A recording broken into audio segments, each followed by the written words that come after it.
आरती कुमावत जी, good morning.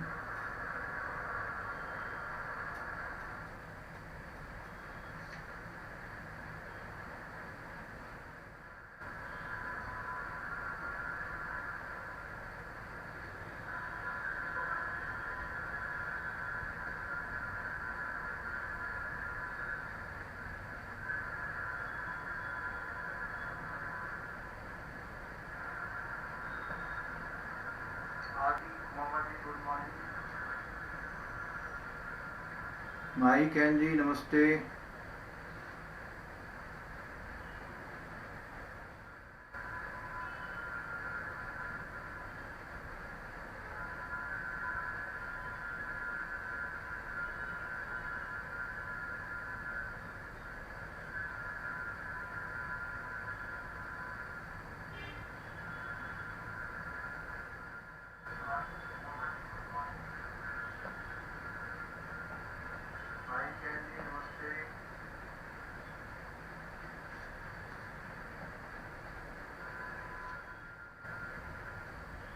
चलिए, बहुत से लोग आ गए हैं अब। अंकुर जी, रवि जी, प्रदीप, गरिमा, अरविंद अग्रवाल, सबको गुड मॉर्निंग। और मैं क्लास शुरू करता हूँ। जो लोग आते हैं वो आते रहेंगे, क्योंकि इसको हमें कवर करना है आज, इस टॉपिक को। तो देखिए, कल जो रात की क्लास हुई थी उसमें आप म्यूचुअल फंड समझ गए थे, और म्यूचुअल फंड अगर समझ गए थे तो आज उसकी हम थ्योरी को कवर कर रहे हैं, और थ्योरी को इस तरह कवर कर देंगे कि हमारे जो एग्जामिनेशन पॉइंट ऑफ व्यू से कोई भी चीज़ छूट ना जाए। ठीक है, तो म्यूचुअल फंड अभी हम समझे हैं, उनके रोल एंड फंक्शंस की आज हम बात करते हैं। यूनिट नंबर 6 है जेआईबी वालों का। क्या होता है पता लग गया, मैनेजमेंट कैसा होता है, डिफरेंट टाइप कैसे होते हैं, ये वाली चीज को अभी हमने कवर नहीं किया है। एनएफओ हमने कवर कर लिया है, लेबलिंग कवर कर ली है, एसआईपी में कैसे इन्वेस्ट करते हैं, नेट एसेट वैल्यू क्या होती है ये भी कवर कर लिया, mutual fund in capital market, role and function of insurance company. तो इसको देखते हुए सबसे पहले थ्योरी में हम आते हैं। देखिए,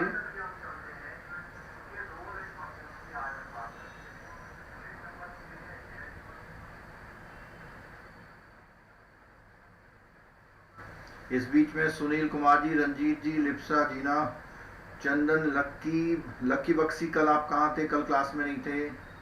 बालाजी सेलेक्ट।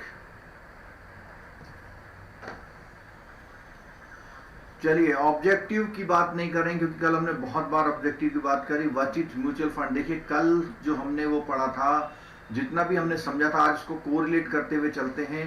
तो सबसे पहले है for pooling resources from public. मैंने आपको बताया था बहुत सारे लोग मिलकर एक स्कीम में पैसा लगाते हैं, तो ये पूलिंग कहलाती है। एंड बाय इश्यूइंग यूनिट, मैंने बताया था कि म्यूचुअल फंड में क्या होता है, यूनिट इश्यू होते हैं। And investing the fund so collected in securities in according to the objective and disclose in the offer document, कि जैसा कि स्कीम के ऑफर डॉक्यूमेंट में लिखा हुआ है उसी तरह से वो इन्वेस्टमेंट को किया जाता है सिक्योरिटीज में। Mutual fund issue units to investor in accordance with the quantum of money invested by them. Investor of mutual fund are known as unit holder, ये भी हमने कल बता दिया था। द प्रॉफिट्स और loss fund oblique plan are shared by the investors in proportion to their investment. ठीक है, वो क्या है जितना वो प्रपोर्शन करेंगे, अगर उन्होंने 10,000 रुपए इन्वेस्टमेंट किया हुआ है तो उसका अगर 5% उन्होंने आईटी सेक्टर में लगाया है तो आपका उस 10,000 में से 5,000 जो है वहां इन्वेस्ट हो जाएगा। ठीक है, अब mutual fund is required to be registered with SEBI with regulate security market before it can collect funds from the public. SEBI formulates the policy and regulate the mutual fund to protect the. ये complete point to point हमने कल discuss कर लिया था बीच में। अब बात आती है मैनेजमेंट ऑफ म्यूचुअल फंड। मैंने आपको बताया था कि ये क्या, देखिए यहां ध्यान देखिए। अब mutual fund is setup in the form of a trust. कल बताया था एक ट्रस्ट कंपनी होती है विच हैज स्पॉन्सर, उसमें कुछ लोग स्पॉन्सर होते हैं, उसमें ट्रस्टी होते हैं। एसेट मैनेजमेंट कंपनियां होती हैं जो उसके एसेट को मैनेज करती हैं, और कस्टोडियन होता है।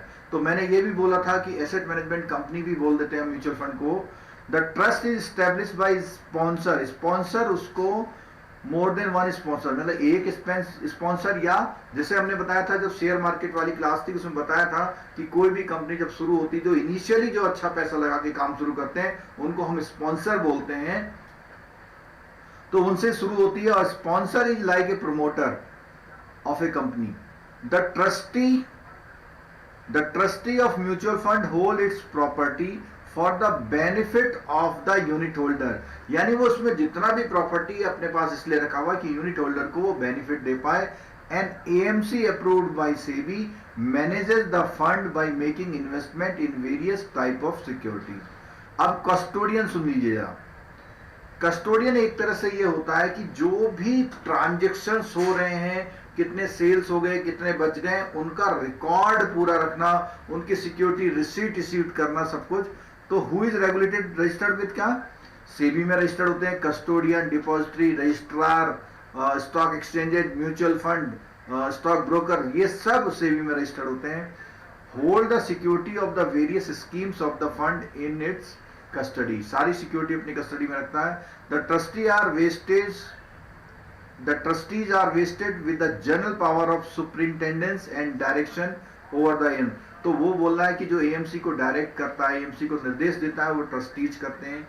दे monitor the performance and compliance of SEBI regulation by mutual fund. वो जो ट्रस्टी होते हैं वो एएमसी का जो म्यूचुअल फंड का जो परफॉर्मेंस है उसको भी ऑब्जर्व कर देते हैं। SEBI regulation required at least 2/3 of the director of the trustee company or a board trustee must be independent, यानी पूरे डायरेक्टरों में से 2/3 डायरेक्टर आपके क्या होने चाहिए, इंडिपेंडेंट डायरेक्टर होना चाहिए, यानी कंपनी से बाहर के होने चाहिए। They should not be associated with the sponsors, कोई मतलब नहीं होना चाहिए। Also 50% of the director of AMC must be independent. ठीक है, अब देखिए इसमें बता रहा है कि पहली बात तो उसने बताई कि ट्रस्टी की कंपनी के बारे में बता रहा है, और किन के बारे में बता रहा है, डायरेक्टर। तो 2/3 डायरेक्टर कहां से होने चाहिए, 2/3 ऑफ द डायरेक्टर कहां होने चाहिए, इंडिपेंडेंट होने चाहिए। और अगर हम स्पॉन्सर की बात करें तो उसमें से 50% स्पॉन्सर जो है इंडिपेंडेंट होने चाहिए, यानी किसी भी म्यूचुअल फंड में जो जिसको हम कंपनी के फॉर्म में प्रमोटर बोलते हैं, वो प्रमोटर के फॉर्म में यहां पर स्पॉन्सर बोला गया है, और वो स्पॉन्सर किसी भी कंपनी में 50% से ज्यादा जो डायरेक्टर स्पॉन्सर होंगे वो बाहर के होने चाहिए। ठीक है, ऐसा क्यों किया गया है, क्योंकि अगर ऐसा होगा तो वो क्या करेंगे, कंपनी में कुछ गड़बड़ कर सकते हैं। स्पॉन्सर प्रमोटर पैसा लेके भागे, आपने देखा बहुत सी चिटफंड कंपनियां आती हैं, शुरू में खूब स्कीम आती है, सब कुछ होता है, और बाद में क्या हो जाता है, उसको बेच दिया जाता है। ठीक है, अच्छा चलिए, अभी जो कुछ लोग और जुड़ गए हमारे साथ, अजिंक्य जी अभी आ गए, गुड, वेरी गुड। चलिए, विजिबिलिटी वगैरह क्लियर है, कोई इशू है तो बता दीजिएगा, अगर कोई इशू कहीं पे आपको नजर आ रहा है तो बता दीजिएगा विजिबिलिटी वगैरह में।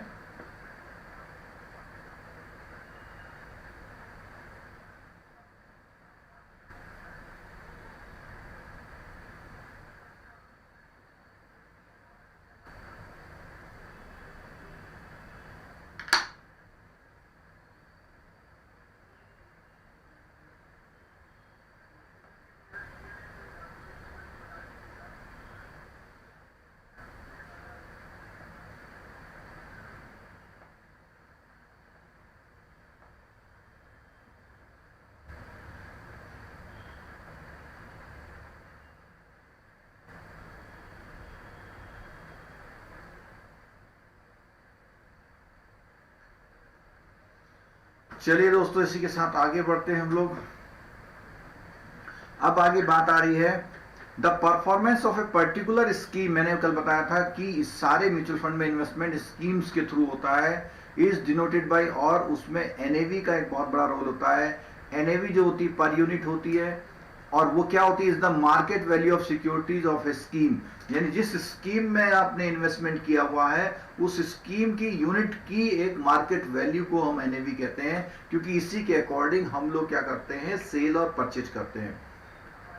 Less the expenses. कल मैंने जब एनएवी का एक फॉर्मूला बताया था उसमें कहा था कि जो भी मार्केट वैल्यू है माइनस उसमें जो भी एक्सपेंसेस हुए हैं उनको अगर हम डिवाइडेड कर दें टोटल नंबर ऑफ यूनिट से तो हमारी क्या बनती है एनएवी। कल अगर जो बच्चे थे उन्हें पता है NAV is required to be disclose by mutual fund और रेगुलर बेसिस।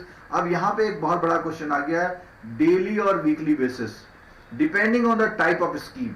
जब हमने स्कीमों को बताया था ओपन एंडेड है, क्लोज एंडेड है, फंड ऑफ फंड है, इन सब के अकॉर्डिंग वो होता है। ठीक है, different type of mutual fund की कल हमने बात करी थी और इसमें स्कीम्स को ग्रोथ फंड, इनकम फंड और बैलेंस फंड में अगर आपको पता हो कि इनकम फंड को हम लोग बोलते हैं डेट फंड, ग्रोथ को बोलते हैं हम लोग इक्विटी फंड और बैलेंस को फंड को बोल। जरा ये जो तीन वर्ड लिखे हैं किसी को याद है, कल हमने कवर किए थे, अगर याद है तो आप लोग यस लिखिए। कल जब हमने ये तीनों चीज कवर करी थी अगर याद है तो यस लिखिए।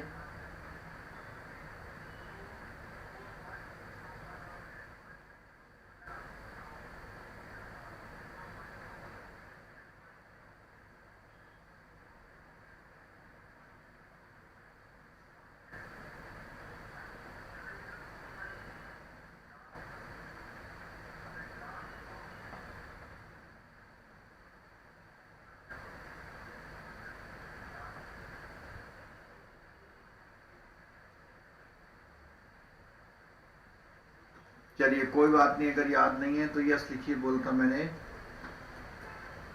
गुड, कई लोग कह रहे हैं हाँ जी रोहित। आज ही चलिए शुरू करते हैं कौन बनेगा करोड़पति यानी नाइट बैंकर्स कॉलेज। ठीक है, चलो अब देखो जो open ended scheme, close ended scheme, growth scheme सब के बारे में कल हमने बताया था और इसमें बताया था कि subscription and repurchase on continuous basis. कहां पर? ओपन एंडेड में। यही एक ऐसी स्कीम है जिसमें हम कंटिन्यूअस बेसिस में परचेज और सेल कर सकते हैं और इसमें कोई भी फिक्स मैच्योरिटी पीरियड नहीं होता है। इस जो इन्वेस्टर होता है वो कन्वीनियंटली बाई और सेल कर सकता है। The mutual fund buys and sells unit regularly. The key feature of the open ended is the liquidity. सबसे बड़ी बात क्या है? लिक्विडिटी, यानी कभी भी हम खरीदना चाहें और कभी भी हम बेचना चाहें तो इसे है। ठीक है, अच्छा नंबर 2 स्कीम इसमें आ रही है क्लोज एंडेड स्कीम।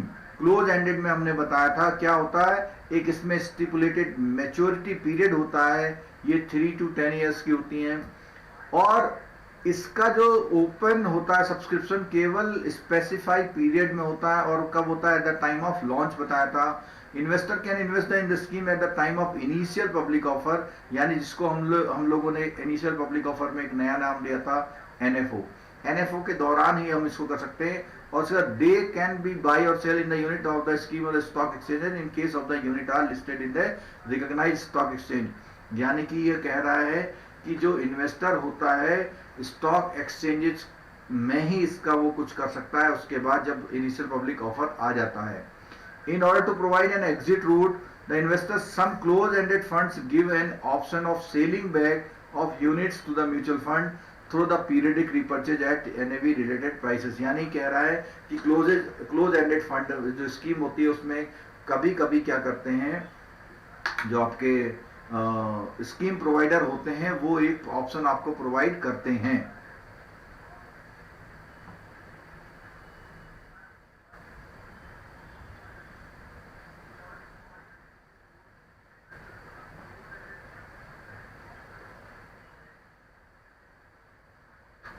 ठीक है, चलिए और आगे क्या बोलता है, SEBI regulation stipulate at least one of the 2 existing route be provided to the investor. तो उन्हें कह रहे कि जो 2 एग्जिट रूट होते हैं उनमें से एक प्रोवाइड करना जरूरी है, आइदर या तो रीपर्चेज फैसिलिटी से या लिस्टिंग ऑन स्टॉक। देखो जब वो लिस्टिंग ऑन स्टॉक एक्सचेंजेस हो जाता है तो इसका मतलब वो पूरी पब्लिक के लिए सेल परचेज के लिए अवेलेबल हो जाता है। ठीक है, और अगर वो लिस्टिंग नहीं होगा तो केवल एनएफओ के दौरान ही आप उसकी सेल परचेज। तो दो एग्जिट रूट हो गए इसके। ठीक है, और जो एनएवी होती है वीकली बेसिस पे होती है, जैसा हमने पहले बताया था कि इसकी तो डेली बेसिस पे होती है। ओपन एंडेड स्कूल जो पॉलिसी जो वो स्कीम्स होती है उसमें डेली बेसिस पे एनएवी आती है, और क्लोज एंडेड की वीकली बेसिस पे आती है। बहुत इंपॉर्टेंट पॉइंट है बच्चों। चलो अब आ गया ग्रोथ स्कीम। हमने अभी थोड़ी देर पहले बताया था ग्रोथ इक्विटी स्कीम को बोलते हैं। The aim of the growth fund is to provide capital appreciation. Growth में हमने कल बताया था कि पैसा आपने लगा दिया, लगे रहने दो लगे रहने दो लगे रहने दो, एक साथ उसको वो करना, ठीक है। Over medium to long term period such schemes normally invest in a major part of their corpus in equity. जैसा हमने बताया था कि 70 से 100% इक्विटी में डालते हैं।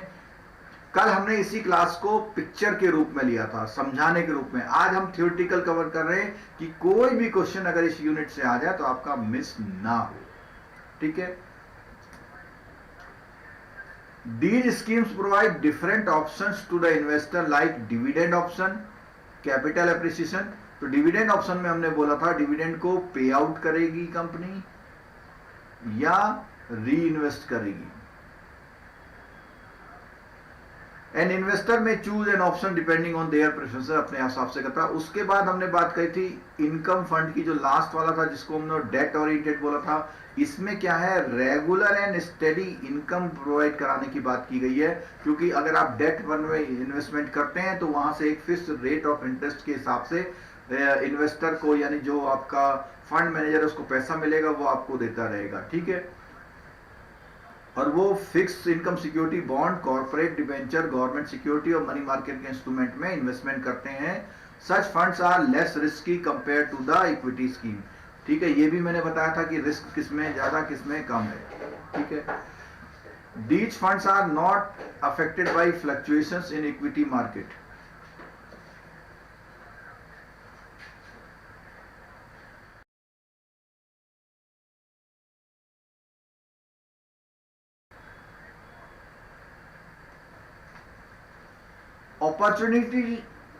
opportunities of capital appreciation however are also limited in such fund। तो इसमें क्या होता है, थोड़ा सा लिमिटेड होता है, आपका पैसा बढ़ता तो है लेकिन बहुत स्लो स्पीड में बढ़ता है। NAV of such fund are affected because change in interest rate. अच्छा देखो, ये बहुत इंपॉर्टेंट बात आ गई है कि ऐसे म्यूचुअल फंड का जो एनएवी इफेक्ट होगा वो ड्यू टू इंटरेस्ट रेट। क्यों? क्योंकि डेट मार्केट में जो भी आप इन्वेस्टमेंट करते हैं वो कहीं फिक्स इंटरेस्ट रेट और ट्रेजरी बिल्स वगैरह के रेट से तय होता है। If interest rate falls, NAV of such were likely to increase in short run और vice versa। अब देखो यहां पे आप सुन लीजिएगा बहुत ध्यान से। क्या होता है कि जब इंटरेस्ट रेट फॉल होते हैं, इंटरेस्ट रेट कम होते हैं, तो आपकी एनएवी बढ़ती है। क्यों?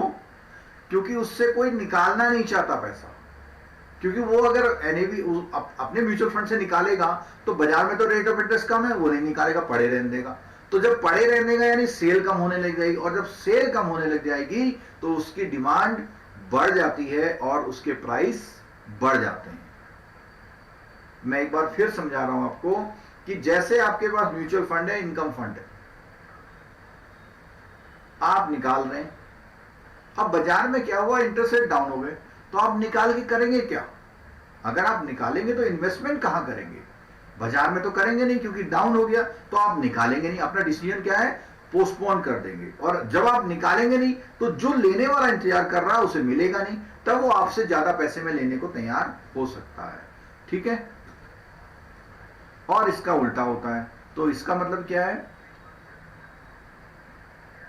अगर ये फॉल होते हैं इंटरेस्ट रेट तो एनएवी बढ़ती है, अगर ये इंटरेस्ट रेट बढ़ते हैं तो एनएवी घटती है, ठीक है।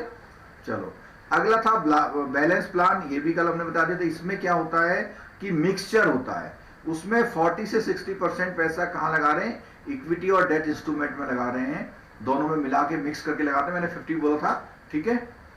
These funds are also affected by the fluctuation of इनके प्राइस शेयर प्राइसेस होते हैं। क्यों होते हैं? क्योंकि भैया जब आप 40 से 60% आप इक्विटी और डेट इंस्ट्रूमेंट में लगा रहे हैं, मतलब मार्केट में लगा रहे हैं, तो फर्क पड़ेगा। NAV of such funds are however likely to be less volatile as compared to the equity। तो सबसे ज्यादा अगर क्वेश्चन आता है, सबसे ज्यादा वॉलेटाइल ये होते हैं, उससे कम वॉलेटाइल ये होते हैं, और सबसे कम वॉलेटाइल ये होते हैं, ठीक है।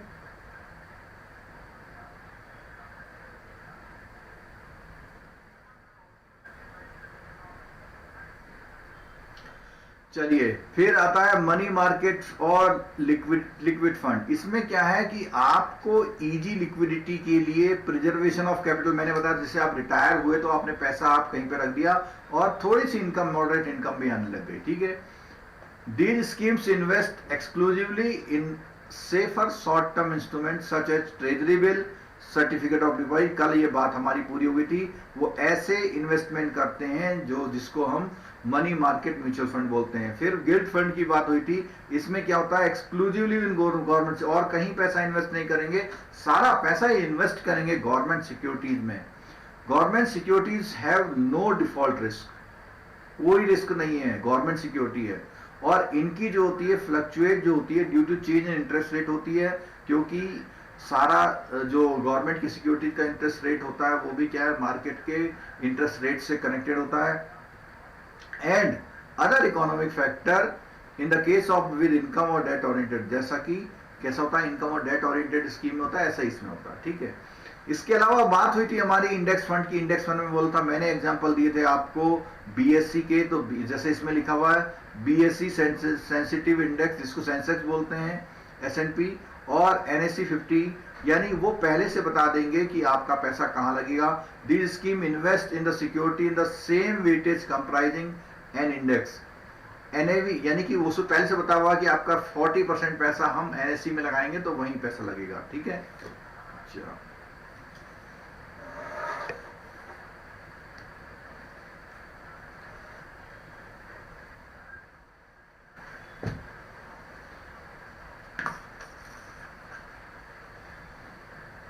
चलिए और देखते हैं आगे इसमें क्या समझा रखा है। NAV of such scheme would rise or fall in accordance with their rise or fall in the index के अकॉर्डिंग, इंडेक्स बढ़ेगा तो आपके पैसे बढ़ेंगे, नहीं तो नहीं बढ़ेंगे। Though not exactly by the same percentage due to some tracking error in the technical terms। अब देखो ये क्वेश्चन आपका पूछा जाता है, व्हाट इज ट्रैकिंग एरर।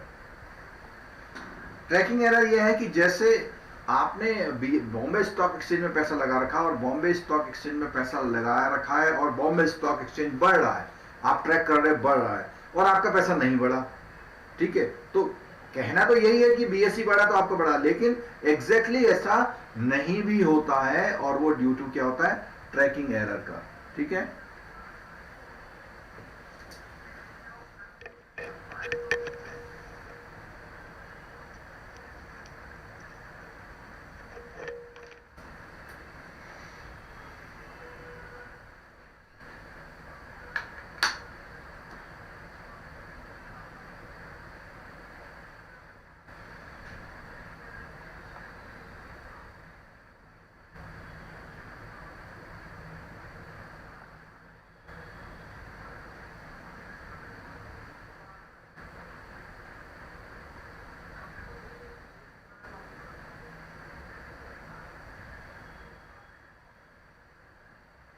चलो, भावना, रवि, अरविंद, सुनील, चंदन, लिप्सा, जेनिस, ये लोग भी आ गए, गुड। चलो दोबारा बोल दिया।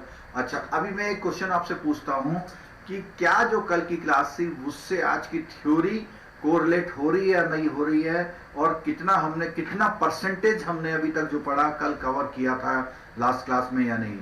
मुझे आपसे इंतजार है आपके इस सवाल का, आप लोग टाइप करके बता सकते हैं, ठीक है। चलिए और आगे बढ़ते हैं।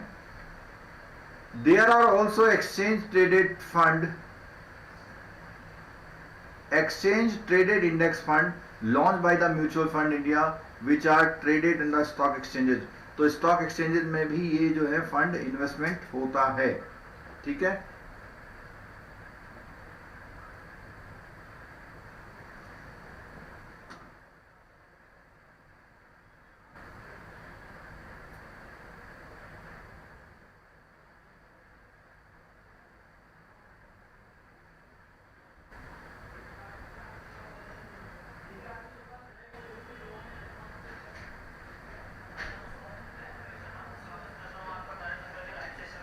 चलो, अंकुर जी कह रहे हैं बिल्कुल, हाँ जी ऐसा हो रहा है, गुड, मैं यही वेट कर रहा था।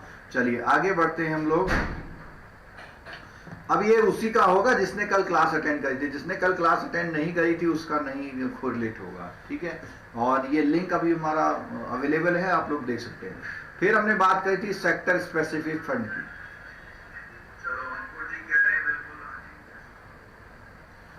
These are the funds scheme which invest in the securities of only those sector or industry specified in the, तो जो भी ऑफर डॉक्यूमेंट में लिखा हुआ है उसी में उसको वो दिया जाएगा। जैसे सेक्टर है pharmaceutical, software, fast moving, FMCG बोलते हैं, पेट्रोलियम वगैरह। The return of these funds are dependent on the performance of the respective sector. वो सेक्टर शेयर मार्केट में कैसा परफॉर्म कर रहा है उसी के अकॉर्डिंग आपको इन्वेस्टमेंट का बेनिफिट मिलेगा। While these funds may give higher returns, these are more risky compared to the diversified fund। अब देखो यहाँ ये बोल रहा है कि सेक्टर स्पेसिफिक फंड बहुत रिस्की होता है। अब मान लिया आपने आईटी सेक्टर में डाल दिया तो डाइवर्सिफिकेशन नहीं होगा, सिर्फ आईटी सेक्टर में ही पैसा लग जाएगा आपका। पता लगा आईटी सेक्टर डूब गया, ऑटोमोबाइल सेक्टर डूब गया, तो फिर क्या होगा? Investor need to keep a watch on the performance of these sector industry must exit at an appropriate time। और इसमें क्या होता है आपको ध्यान रखना है, अगर उस इंडस्ट्री में डाउन आने वाला है तो आपको समय से एग्जिट हो जाना है। They may also seek the advice of an expert। चलो टैक्स सेविंग स्कीम सबसे पहले हमने बता दिया था, और tax saving scheme income tax act के 80 जो 1961 का एक्ट है उसके 80C में मिलती है रिलीफ, और इन स्कीम को ELSS बोलते हैं। और ये स्कीम अधिकतर pension scheme, launch by mutual fund also offer the tax benefit. वो कह रहे हैं पेंशन स्कीम में भी tax benefit. These scheme are growth oriented and invest predominantly in equity. और ये वाली सारी स्कीमें कहाँ इन्वेस्ट करती हैं? इक्विटी में करती हैं। Their growth opportunity of the risk associated are likely in equity. जब इक्विटी में इन्वेस्टमेंट करेंगे तो इक्विटी में ही इसका वो होगा, ठीक है। अब बात आती है फंड ऑफ फंड, ये भी हमने कल जिक्र कर दिया था। A scheme that invest primarily in other scheme of the same mutual fund or other mutual fund is known as fund of fund। कल बताया था हमने कि एक फंड SBI म्यूचुअल फंड है तो वो अपने फंडों का पैसा ICICI म्यूचुअल फंड में या SBI म्यूचुअल फंड की किसी और स्कीम में भी इन्वेस्ट कर सकता है। देखता है कि कैसा उसको वो हो रहा है कि फायदा मिल रहा है या नहीं मिल रहा है।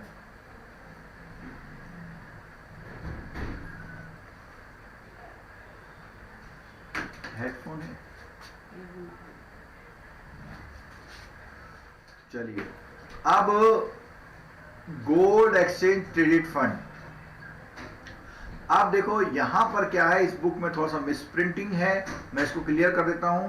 ये NAV वाला जो पोर्शन है ये पोर्शन अलग है, डिटर्मिनेशन ऑफ NAV वाला पोर्शन अलग है, ठीक है।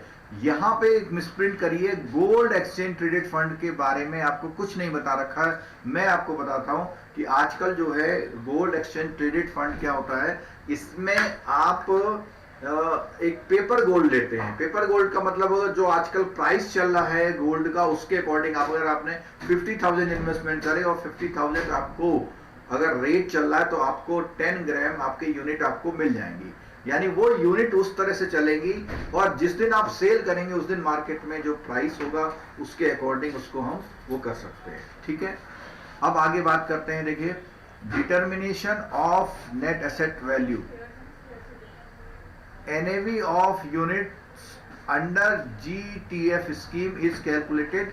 तो यहां पर देखो क्या चीज है कि यहां पर ये जो फॉर्मूला दिया हुआ है नेट एसेट वैल्यू का, वो नेट एसेट वैल्यू का कॉमन फॉर्मूला है, वो नेट एसेट वैल्यू का एक कॉमन फॉर्मूला है, लेकिन थोड़ा सा स्कीम के बारे में नहीं बताया यहाँ पे, ठीक है। तो अब बोलता है, कैसे बोलते हैं, देखो NAV ये सभी का यही है, मार्केट और fair value of scheme investment, current asset minus current liability and provision. तो जो आपके उस स्कीम में कोई एसेट आपके पास रखे हुए वो जोड़ लीजिए, मार्केट वैल्यू जोड़ लीजिए, माइनस आपको कोई देनदारी है उस स्कीम की तो वो माइनस कर लीजिए, और divided by number of unit उस वैल्यूएशन डेट में जो भी यूनिट है। तो ये NAV का फॉर्मूला बार बार बात हो गई, ठीक है। इस स्कीम को मैं बिल्कुल कवर नहीं करूंगा क्योंकि ये स्कीम जो है पुराने गवर्नमेंट की स्कीम थी, इस पे बहुत जोर आजकल नहीं दिया जा रहा है, ठीक है। NFO न्यू फंड ऑफर की बात आती है, तो न्यू फंड ऑफर के बारे में हमने बता दिया था, और हमने बोला था चाहे ओपन एंडेड हो चाहे क्लोज एंडेड हो, इसको छोड़ के, ईएलएसएस को छोड़ के, और ये जो है 15 दिनों तक, पहले 30 दिन तक खुली थी, अब कितने दिन तक, वो 15 दिनों तक खुली रहेगी, और इन case of open ended scheme, और 45 दिन तक खुली रहेगी क्लोज एंडेड। तो इसका मतलब क्या हुआ, जो क्लोज एंडेड स्कीम है उसमें 45 दिन तक आपको इन्वेस्टमेंट करने का मौका मिलता है, और जो ओपन एंडेड होती है उसमें 15 दिन का आपको मौका मिलता है, ठीक है। The NFO period in case of ELSS scheme shall continue to be governed by guideline issued by the government of India.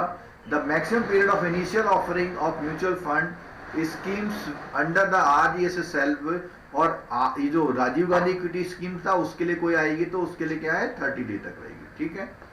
Mutual fund AMC shall make investment out of the NFO proceeds. अब देखो, जो NFO से जो पैसा आएगा वो, और after the closure of the NFO period, वो कैसे करेगी कि जैसे ही एनएफओ का पैसा आया और एनएफओ बंद हो गया तो वो पैसा इन्वेस्ट करेगी कहां पे, अपने शेयर मार्केट में, जैसा उसका पर्पज होगा स्कीम का उसके अकॉर्डिंग, ठीक है। The mutual fund should allot unit refund of money and dispatch statement of account. वो क्या करते हैं, आपको जब यूनिट अलॉटमेंट होती है तो वो बताते हैं, आपको स्टेटमेंट भेजते हैं, ठीक है। और अगर आपको किसी को ध्यान होगा, अभी एक कैम्स का आईपीओ आया था, किसका, कैम्स का आईपीओ।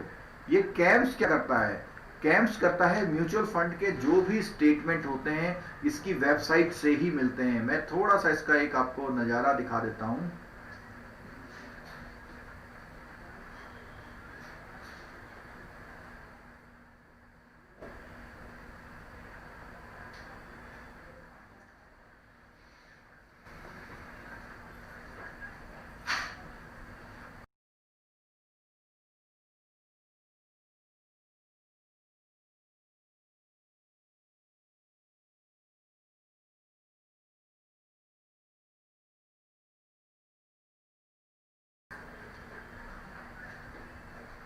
देखिए ये आपके सामने जो है कैम्स की वेबसाइट आ गई है, और कैम्स की वेबसाइट में आपको सारी जो म्यूचुअल फंड के जितने भी कंपनियों के स्टेटमेंट है वो यहां नजर आएंगे।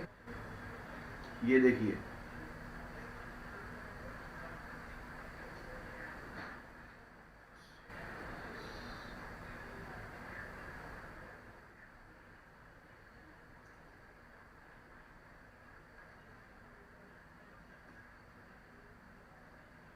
Computer age management services, computer age management services, ये लिमिटेड कंपनी है। देखिए आईटी इंडस्ट्री है, इसमें ये सारी चीजें दिखाई दे रही हैं आपको। देखिए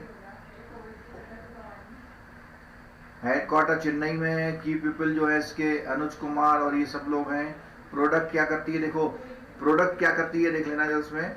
ये प्रोडक्ट करती है services of mutual fund, PAN, TIN, payment of services, services to the private insurance company, इतने सारे काम करती है। तो अभी जो है इसका आईपीओ आया था।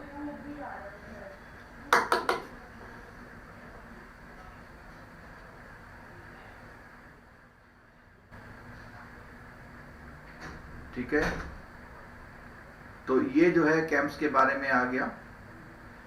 चलिए आगे बढ़ते हैं।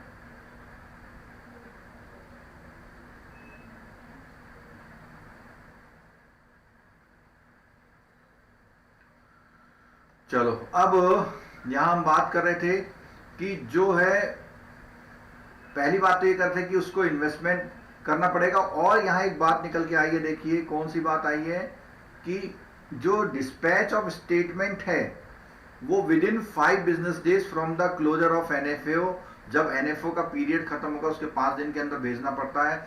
ऑल द स्कीम्स एक्सेप्ट, और ये बोलना है इन दोनों के लिए ये कंपल्सन नहीं है, ईएलएसएस स्कीम के लिए, आरजीएसएस के लिए कंपल्सन नहीं है 5 दिन में स्टेटमेंट आए, ठीक है। Shall be available for the ongoing repurchase ongoing, और कोई भी आप रीपर्चेज करते हैं तो 5 दिनों में आपको अलॉटमेंट के 5 दिनों के अंदर उसको आपको इंटीमेट करना पड़ता है। However for the mutual fund scheme eligible for RGS, the period with in which mutual fund AMC should allocate the unit refund money issue statement shall be 15 days. तो नॉर्मल में तो 5 बिजनेस डे लिखा हुआ है, और इसके लिए कितना लिखा हुआ है, 15 बिजनेस डे लिखा हुआ है, ठीक है।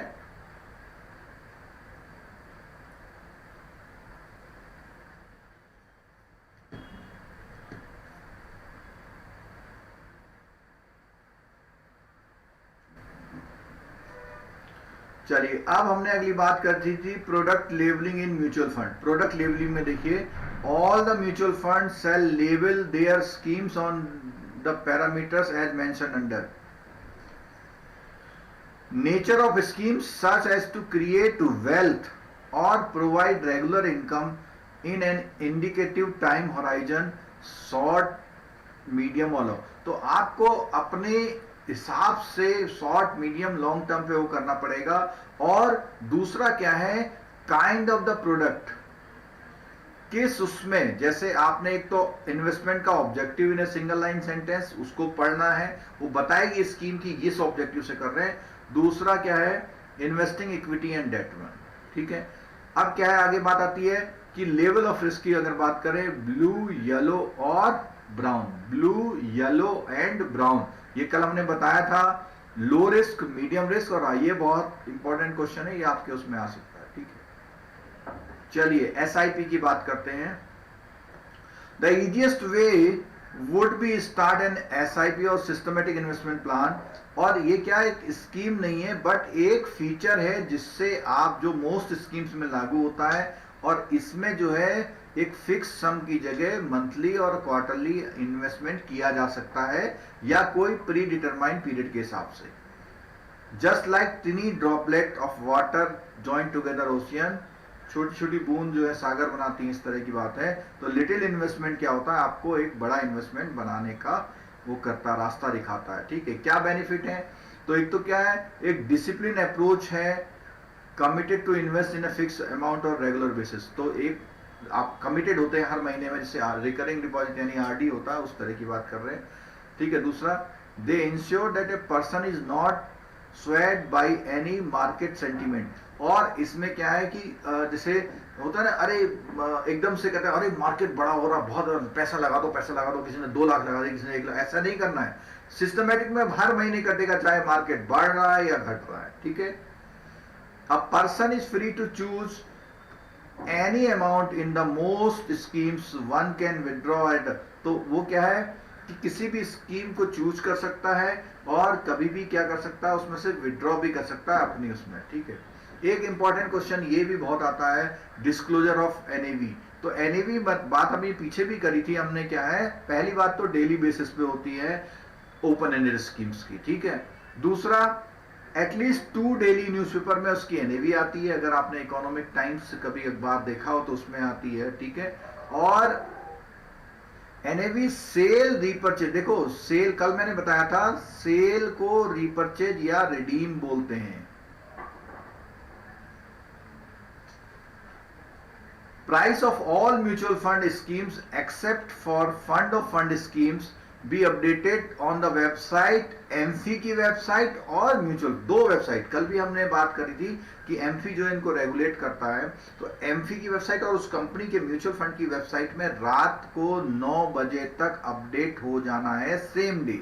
क्यों, क्योंकि 3-4 बजे जब मार्केट बंद हो गया तो जो वो म्यूचुअल फंड के फंड मैनेजर होते हैं डेली का हिसाब लगाते हैं और नंबर ऑफ यूनिट से डिवाइड करते हैं, और नंबर ऑफ यूनिट से डिवाइड करने के बाद जो भी एनएवी आती है उसको डिस्क्लोज करते हैं। लेकिन फंड ऑफ फंड में ये काम अगले दिन सुबह 10 बजे तक करना है। क्यों, इसलिए कि जिस फंड में आपने पैसा लगा रखा है उसके प्राइस तो आपको 9 बजे के आसपास पता लगेंगे, उसके बाद आप कैलकुलेट करेंगे। तो इसलिए मॉर्निंग 10 बजे तक का दिया गया, अगले दिन आपको करना है, ठीक है।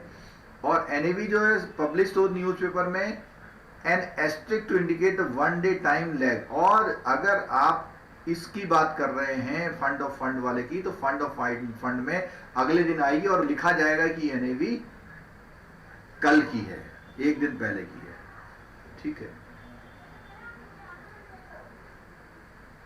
चलो अब बात आती है rounding off NAV. Rounding off NAV क्या है, to ensure uniformity mutual fund have to round off NAV up to 4 decimal. ये क्वेश्चन बहुत इंपॉर्टेंट है, यानी अगर किसी की एनएवी लिखनी है 13.6945 ऐसे करके, for index fund and all type of debt and liquid fund in the market scheme, इनके लिए क्या करना पड़ेगा, 4 उसमें वो करनी पड़ेगी, ठीक है। इंडेक्स फंड के लिए और डेट और लिक्विड फंड के लिए, और इक्विटी ओरिएंटेड के लिए बोल रहा है और बैलेंस के लिए बोल रहा है अप टू 2 डेसिमल प्लेस। इस बात को समझ लीजिए, देखो अगर हम बात करें अभी आज भी क्लास में भी बात हुई थी कि एक तो है ग्रो इक्विटी स्कीम, एक है बैलेंस स्कीम, एक है डेट स्कीम, और उसके अलावा अगला उसने बोला हुआ debt and liquid money market, तो हम इसको यहाँ पे मनी मार्केट कर देते हैं। देखो ठीक है, तो इसके लिए बोला हुआ है उसने कि डेसिमल के 4 प्लेस रहेंगे, ठीक है,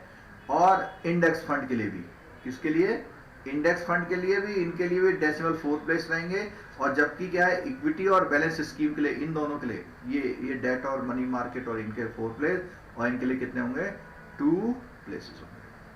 ठीक है, क्लियर हो गई बात, चलो आगे बढ़ते हैं।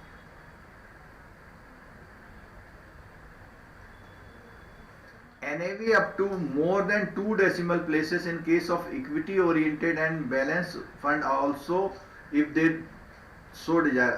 अब ऐसा भी हो सकता है कि अगर वो चाहें तो 2 से ज्यादा प्लेस में दिखा सकते हैं, लेकिन 2 प्लेस में जरूर दिखाना है, ऐसा नहीं करना। उसका रीजन समझिए आप, जैसे 14.59 है तो कंपनी उसका प्राइस 15 नहीं दिखा सकती, लेकिन इसका प्राइस कंपनी जो है 14.5863 ऐसा दिखा सकती। क्यों? क्योंकि जब ये राउंड ऑफ करेंगे आप तो ये बिल्कुल सेम हो जाएगा ये वाला, तो ये दोनों तो कर सकती है लेकिन ये वाला नहीं कर सकती, ये कहने का मतलब है। ठीक है, चलो रीपर्चेज ऑफ रिडेम्पशन प्राइस। आज इवनिंग में जो है 7 बजे सेकंड पेपर की क्लास है मैडम की, तो जो लोग अभी क्लास में सुन रहे हैं वो शाम को 7 बजे क्लास में आ जाएंगे। ठीक है, और दूसरा और है कि जिन लोगों ने अभी तक चैनल सब्सक्राइब नहीं किया है, इसमें 7 लोग ऐसे हैं जिन्होंने अभी तक हमारा चैनल सब्सक्राइब नहीं किया है, उनसे रिक्वेस्ट है कि वो चैनल सब्सक्राइब कर लें प्लीज। मोबाइल और पेन ड्राइव में जो ऑफर चल रहा है उसका भी अब अवेल कर सकते हैं आप। चलिए, बाकी ये कोर्स तो हम फ्री में पूरा कराएंगे, हमारा कमिटमेंट है। जो लोग रेगुलर क्लास लेंगे उनको 1 पैसा भी खर्च नहीं करना है, बस कम से कम अपने दोस्तों के साथ शेयर जरूर कर दीजिए, हमारा नाम जरूर बोल दीजिए किसी को।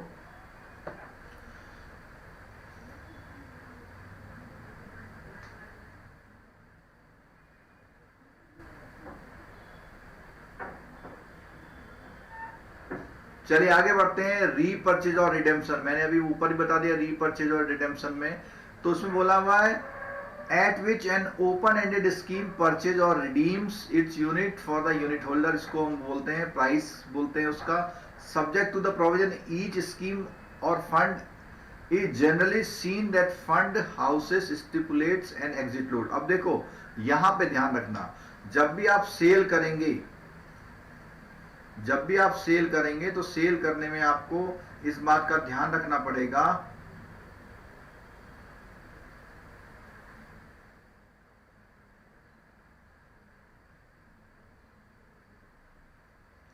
तो आपको ध्यान रखना है कोई एग्जिट लोड तो नहीं है। Thus an investor getting out of a scheme will be get an amount equal to NAV minus exit load, और वो जो एनएवी होगी उसमें से माइनस पैसा खर्च होकर मिलेगा। Assured return scheme, assured return के स्कीम का मतलब यह है आपका पैसा ऐसी जगह इन्वेस्टमेंट होगा जहां से एक फिक्स इनकम आ रही होगी। Assured return scheme are those scheme that assure a specific return to the unit holder irrespective of the performance of the scheme. चाहे वो स्कीम परफॉर्म करे या ना करे, वो आपको फिक्स अमाउंट देंगे। A scheme can not promise return unless such returns are fully guaranteed by the sponsor और AMC, this is required to be disclose. और ये बात आपको ऑफर डॉक्यूमेंट में स्पॉन्सर के द्वारा सर्टिफाइड होनी चाहिए, वो बताएगा कि भैया कि ये स्कीम में ऐसा ऐसे बेनिफिट आपको मिल रहे हैं। ठीक है, अच्छा अब बात आती है role of mutual fund in the capital market, क्या रोल है इसका। तो इसकी बात करें तो हमने पिछली क्लास में बता दिया कि एक फाइनेंशियल इंटरमीडियरी है जो इन्वेस्ट कराती है पब्लिक का पैसा, conceptually and operationally they are different from banks, और बैंक से अलग तरह से इन्वेस्टमेंट कराती है। ठीक है, the key channel in bringing the mutual funds to a large number of investor all over the country is the network of intermediaries distributor. तो क्या करें, बहुत लंबा इन्वेस्टर का नेटवर्क होता है इसमें। दीज इंटरमीडियरी डिस्ट्रीब्यूटर, जो डिस्ट्रीब्यूटर जिसको हम एजेंट बोल रहे थे, have to take the role of the financial adviser और टू इन्वेस्टर। तो एक तरह से फाइनेंशियल एडवाइजर कहे जाते हैं, म्यूचुअल फंड एडवाइजर, ठीक है।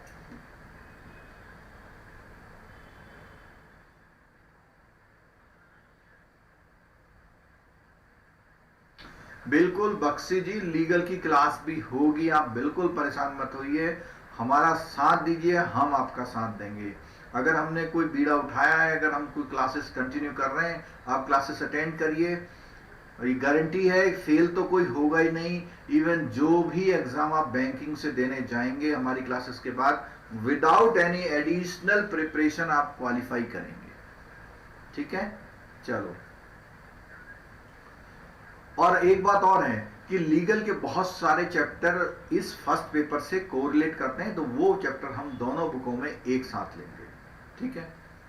SEBI has made it mandatory for any equity person engage in marketing और सेलिंग ऑफ, कौन सा इक्विटी वाला, सॉरी, एनी एंटिटी और पर्सन, कोई भी बंदा या कोई कंपनी एएमफी सर्टिफिकेट टेस्ट, कल हमने बताया था उसका नाम है adviser module, and obtain registration number, जिसको हम कोई अगर बताएगा जो एमफी से सर्टिफिकेशन करते हैं उसमें एक रजिस्ट्रेशन नंबर मिलता है, उस रजिस्ट्रेशन नंबर का शॉर्ट नेम क्या है मैं बताऊंगा आपको, आप भी बताइए।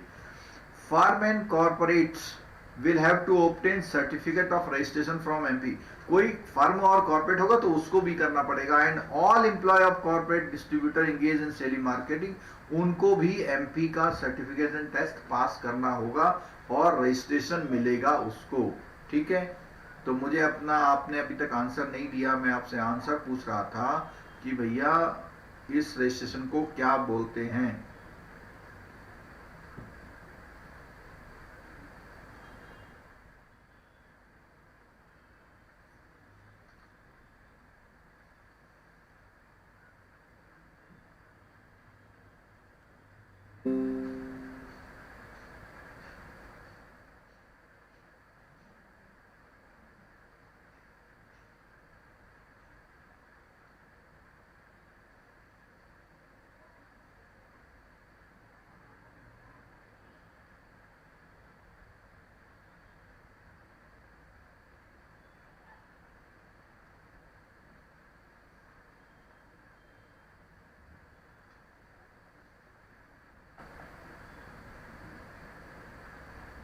चलिए जी, लकी जी ने आंसर, ये यूएन नहीं, इसका आंसर है एआरएन, एमपी रजिस्ट्रेशन नंबर। अगर आप कोई भी म्यूचुअल फंड उठा के देख ले स्टेटमेंट, तो उसमें सबसे ऊपर एआरएन का वो जिक्र किया होता है। अगर आप कोई भी म्यूचुअल फंड का स्टेटमेंट उठा के देख ले, तो उसमें एक एआरएन का जिक्र किया होता है, उसमें बताया जाता है कि कौन से एआरएन ने आपका रजिस्ट्रेशन कराया है, ठीक है। चलिए, good. These days bank also enroll themselves as a corporate distributor, आपके बैंक में भी बहुत सारे क्या है म्यूचुअल फंड बिकने लग गए हैं। Have started marketing mutual fund product by using, आपने सुना होगा आपके आरएम और डीजीएम और कहाँ होते हैं, मलेशिया सिंगापुर घूमने जाते हैं, वो म्यूचुअल फंड में अच्छा इन्वेस्टमेंट करा के ही जा सकते हैं, ठीक है। Using their large network on existing infrastructure, since mutual fund पे अराउंड 1 से लेके 1.5 से लेके 2.5% तक का बिजनेस का वो इंसेंटिव देते हैं as brokerage commission of the distributor. The bank also get an additional avenue of earning, और फी बेस्ड इनकम आती है उसके पास। Further the mutual fund product also suit their bucket to financial product which could be sold under one roof of the, तो बहुत सारे product आपके हो जाते हैं, ठीक है। तो दोस्तों हमारा ये यहाँ पे म्यूचुअल फंड पूरा होता है, और अगर आपको समझ में आ गया तो जल्दी से यस लिख दीजिए। अब हम इसके क्वेश्चन करने वाले हैं। आप लोगों से रिक्वेस्ट है कि आप इसके क्वेश्चन करते समय अपने बुक से आंसर नहीं वो करेंगे,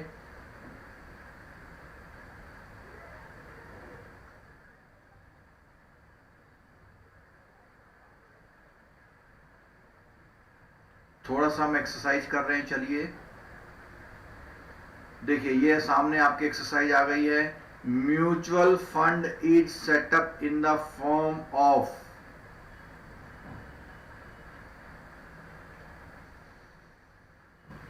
फोलियो नंबर पूछा गया है। फोलियो नंबर का मतलब होता है अकाउंट नंबर।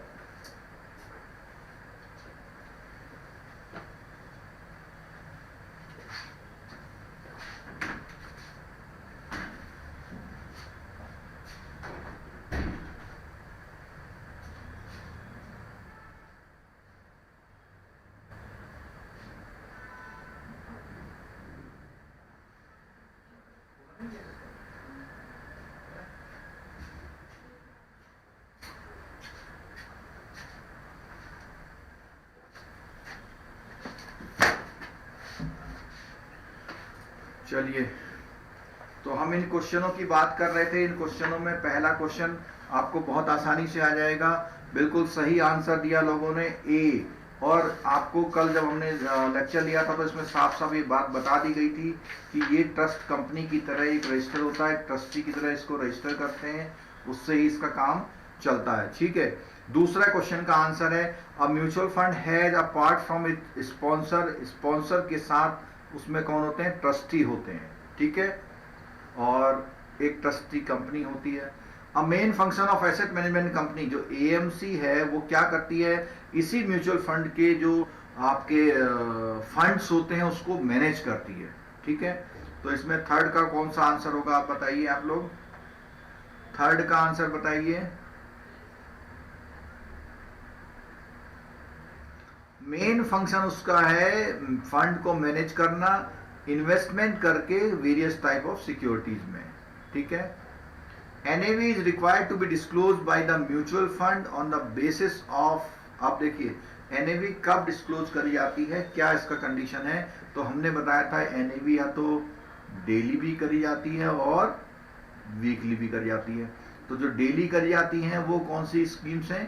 जो इक्विटी स्कीम्स हैं, ओपन एंडेड स्कीम्स हैं, उनकी डेली की जाती हैं। और जो क्लोज एंडेड हैं वो उनकी जो NAV होती है वीकली जाती है। तो इसका आंसर होगा डिपेंडिंग ऑन द स्कीम। ये डेली आंसर गलत दे रहे हैं आप, देखिए इतना पढ़ने के बाद गलती नहीं करिए, ऐसी गलती आप वहां करके आएंगे।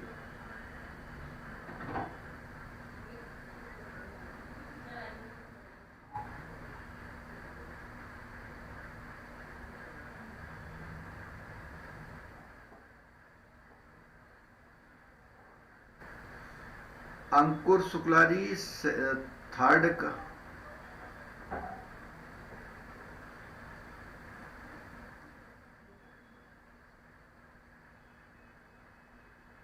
अच्छा हाँ, सेकंड का आंसर अंकुर शुक्ला जी आप सही बता रहे हैं, मैंने गलत कर दिया। इसमें बोला हुआ है कि स्पॉन्सर के अलावा एक म्यूचुअल फंड के साथ कौन कौन होता है। देखिए कल मैंने जो है सारी बातें बताई और बाद में ही खुद गलती कर गया। तो इसका सही आंसर है सेकंड वाले का, ट्रस्टी होते हैं, एसेट मैनेजमेंट कंपनी होती है और कस्टोडियन होता है जो सारे इसको करता है। बिल्कुल ठीक है, इसका आंसर होगा ये वाला, सेकंड का डी आंसर होगा। सेकंड का डी आंसर होगा। Thank you Ankur ji, thank you. चलो अगला देखिए, हाँ फोर्थ वाले का डिपेंडिंग ऑन द स्कीम होगा। अगला है fund of fund is scheme that invest primarily. अब प्राइमरली क्या करती है? मनी मार्केट में करती है या बुलियन मार्केट में या प्राइमरी मार्केट में? इसका आंसर बिल्कुल ठीक है, in other scheme of the same mutual fund or other mutual fund. ठीक है,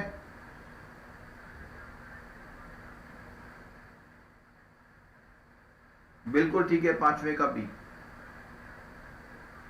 the aim of the balance fund is to provide. Balance fund में हमने बताया था कि क्या है? मिक्स है। इसमें बैलेंस फंड में क्या बताया था हमने? इसमें मिक्स है। क्या बोलता है? ग्रोथ भी है और रेगुलर इनकम भी है, क्योंकि इसमें इक्विटी का पोर्शन प्लस डेट का पोर्शन दोनों है। इक्विटी और डेट का दोनों का पोर्शन इसमें शामिल है। ठीक है, चलिए आगे है 7th नंबर क्वेश्चन पे। As per SEBI guidelines any equity person engage in the marketing और selling of mutual fund product, उसको अपने आप में एक रजिस्ट्रेशन नंबर लेना पड़ता है। कहां से? एमफी से। इसका रजिस्ट्रेशन नंबर मैंने बताया था ARN number, AMFI registration number बोलते हैं। ठीक है, 8th का NAV of gold exchange traded, GTF बोलते हैं इसको, कैलकुलेटेड अपॉन कितने डेसिमल पॉइंट पर होती है? जल्दी बताइए 8th का आंसर।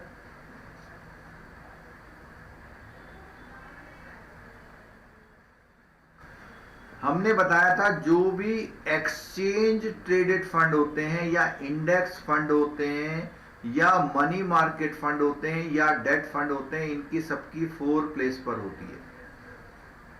ठीक है, गुड। 9th है the level of risk in mutual fund shown in brown. अब देखो कितना अच्छा क्वेश्चन आया, ब्राउन वाला कौन सा होगा? मैंने ऊपर से बताया था blue, yellow brown, less, medium, high, low, medium और हाई। तो 9th का आंसर कौन सा होगा बताइए? बिल्कुल सही है, 9th का आंसर होगा principal. 10, the first insurance company was started in 1818।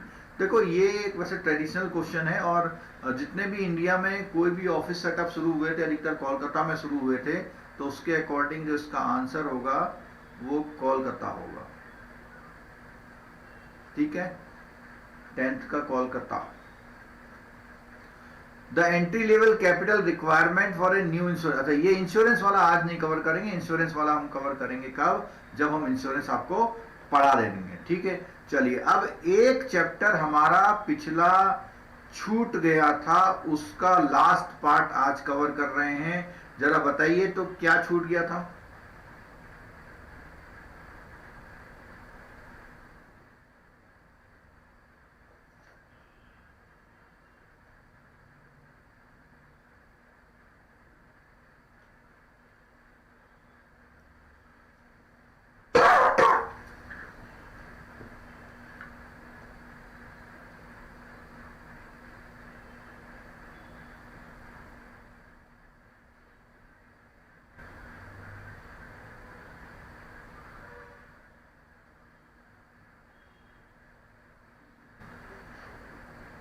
जो लास्ट चैप्टर छूट गया था यूनिट 5 का, आज वो शुरू कर रहे हैं, और वो था, आज हम कर रहे हैं फंक्शन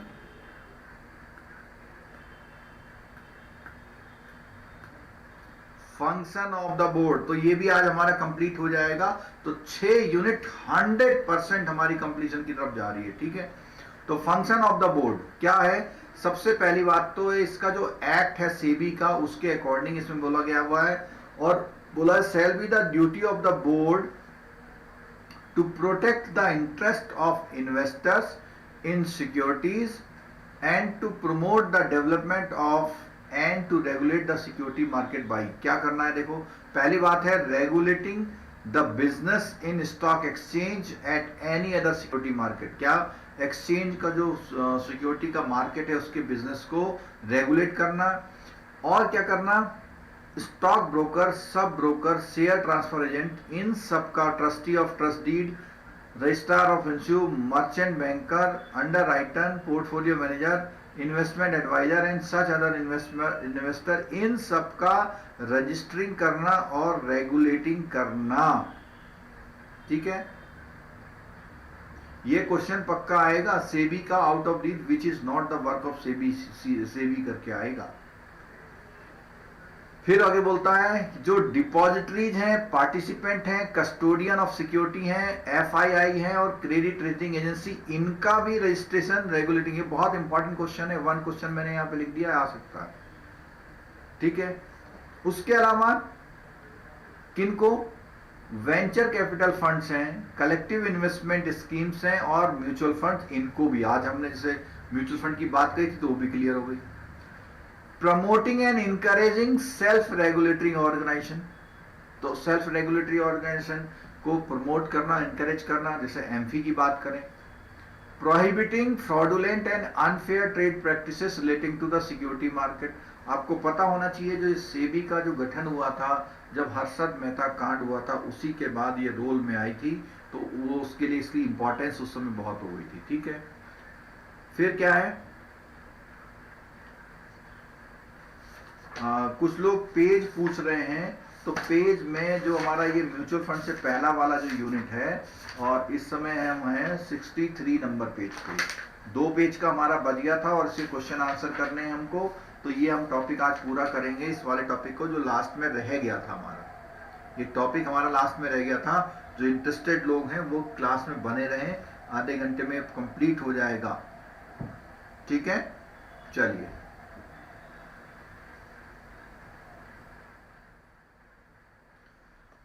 अगला है प्रमोटिंग इन्वेस्टर्स एजुकेशन ट्रेनिंग की बात करना सिक्योरिटी मार्केट के एरिया में। और इनसाइडर ट्रेडिंग, देखिए ये समझ लीजिए इनसाइडर ट्रेडिंग क्या होती है। इनसाइडर ट्रेडिंग के बारे में समझ लीजिए। इनसाइडर ट्रेडिंग जो होती है उसमें कंपनी के अंदर के लोग कंपनी की सीक्रेट जानकारी को पब्लिक में बता देते हैं या अपने किसी ऐसे आदमी को बता देते हैं जिससे कि वो खूब सारे उनके शेयर खरीद ले या बेच दे। तो ऐसी कंडीशन में जो ट्रेडिंग होती है उसको इनसाइडर ट्रेडिंग बोलते हैं। ठीक है, चलिए आगे। Regulating substantial acquisition of shares and take over of the company. अब देखो ये कह रहा है जो कोई कंपनी जब टेकिंग ओवर करती है, उसके शेयर को एक्वायर करती है, तो उसको भी रेगुलेट करने का काम, यानी मर्जर जो कंपनियों का होता है तो उसमें भी सेबी का रोल है। कॉलिंग फॉर इंफॉर्मेशन फ्रॉम, यानी उनसे कंपनियों से इंफॉर्मेशन लेना, इंस्पेक्शन करना, इंक्वायरी करना, ऑडिट करना स्टॉक एक्सचेंजेस का, म्यूचुअल फंड का, इन सब के बारे में सारा काम जो करती है सिक्योरिटी मार्केट का, इंटरमीडिएरीज का, इन सब को इंफॉर्मेशन लेना, इंस्पेक्शन करना और इंक्वायरी करना और ऑडिट करना, ये सब काम करती है। ठीक है, आगे देखते हैं। अगला काम क्या है? Calling information record by any bank और एनी अदर अथॉरिटी और बोर्ड और corporation establish under constituted by the under central state provincial, यानी कोई भी कंपनी होगी जो किसी भी सिक्योरिटी का ट्रांजैक्शन करती है, उन सब के बारे में पूरी इंफॉर्मेशन, सब सारे काम करना। अगला है performing such functions exercising such power under the provision of securities contract regulation act 1915 as may be delegate. तो ये जो इस एक्ट में बोला गया है, इस एक्ट के काम को भी सेबी ही देखती है। लिविंग फीस का मतलब होता है फीस लगाना, कोई चार्ज लगाना। पर्पज ऑफ दिस सेक्शन, इसका मतलब क्या है कि कोई लिविंग फीस और other charges for carrying out of the purpose of this section, इस सेक्शन में कोई भी काम के लिए कोई भी फीस वगैरह लेने का अधिकार है। Conducting research for the above purpose, इन सब पर्पजों के लिए क्या करना है, कोई रिसर्च करनी है तो वो भी वही करेगी। ठीक है, अब calling from furnishing any such agencies as may be specified by the board. Board का मतलब हमेशा जहां पे भी बोर्ड आ रहा है उसका मतलब है SEBI, security exchange commission board of India, sorry security exchange board of India. Performing such other function as may be prescribed. अगला, the board may take a measure to undertake inspection. Inspection की बात पहले भी आई थी, किनका? किसी भी book का, रजिस्टर का, डॉक्यूमेंट का, किसका? किसी भी लिस्टेड पब्लिक कंपनी का, किसी भी पब्लिक कंपनी का, which intend to get its security listed, जो भी कंपनी अपनी सिक्योरिटी को रिकॉग्नाइज स्टॉक एक्सचेंजेस में लिस्टेड कराना चाहती है, उनके सारे में करना।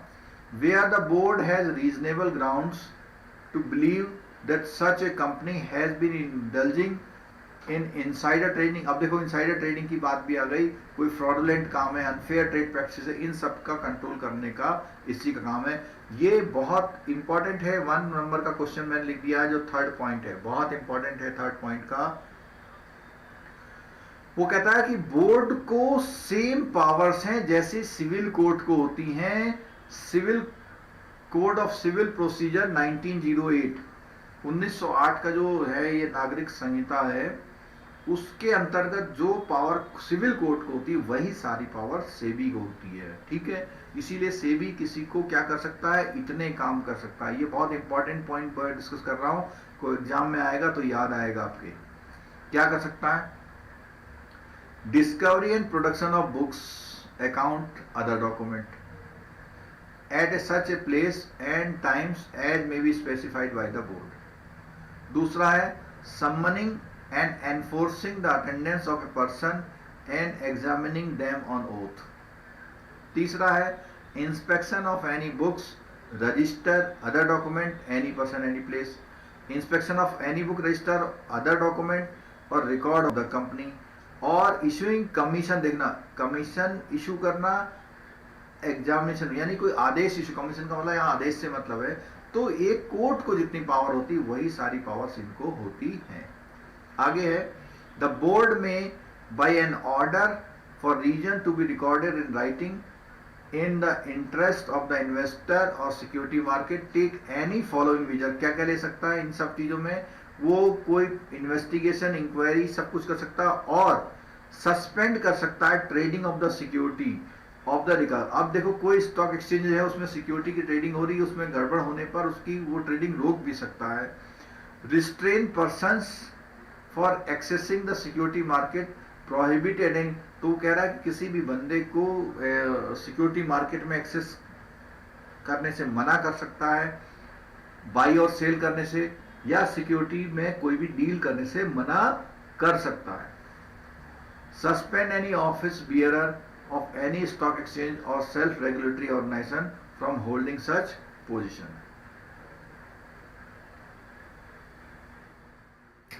आगे है इम्पाउंड कर सकता है, रिटेन कर सकता है प्रोसीड्स को। इम्पाउंड माने जब्त कर लेना।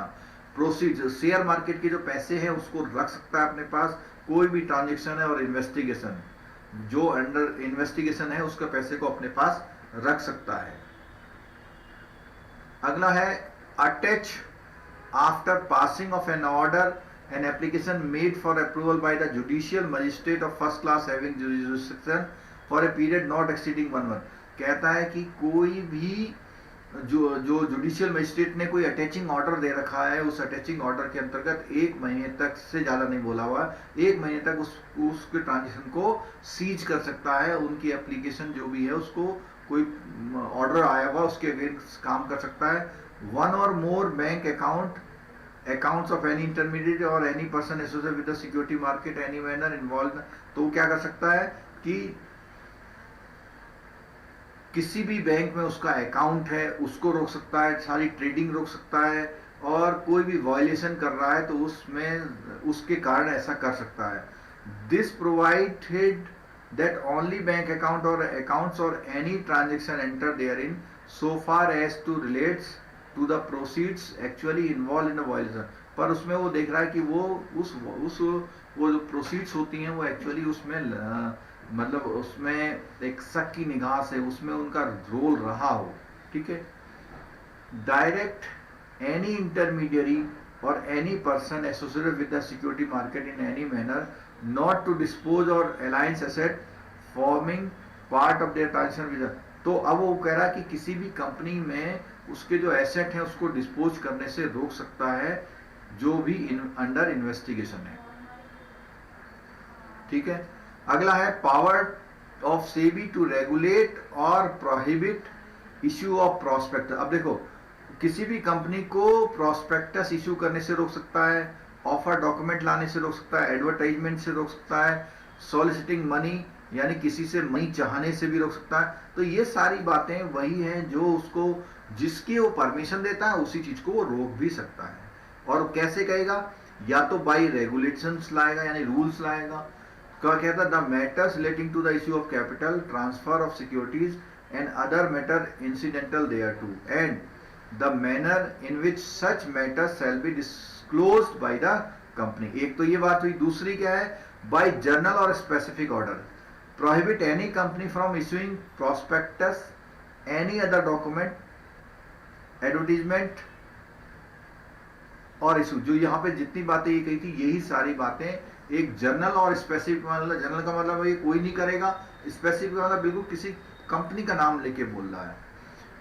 Specify the condition subject to which the prospectus such as offer document advertisement not operated, तो ऐसा कोई भी आदेश वो कर सकता है।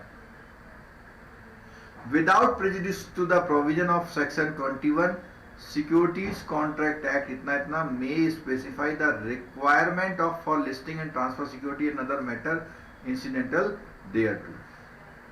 अब पावर टू इन्वेस्टिगेट की बात आई कि वो क्या क्या पावर इन्वेस्टिगेट कर सकता है। तो उसमें बोला the transaction in securities are being dealt with the manner detrimental to the investor. ऐसा कोई भी काम जो इन्वेस्टर के लिए नुकसानदायक हो उसके लिए। आगे बोलता है एनी इंटरमीडियरी और any person associated with the securities market has violated any of the provision. ऐसा कोई भी काम कर रहा है तो उनको भी इन्वेस्टिगेट कर सकता है। ठीक है। Siege or desist proceeding.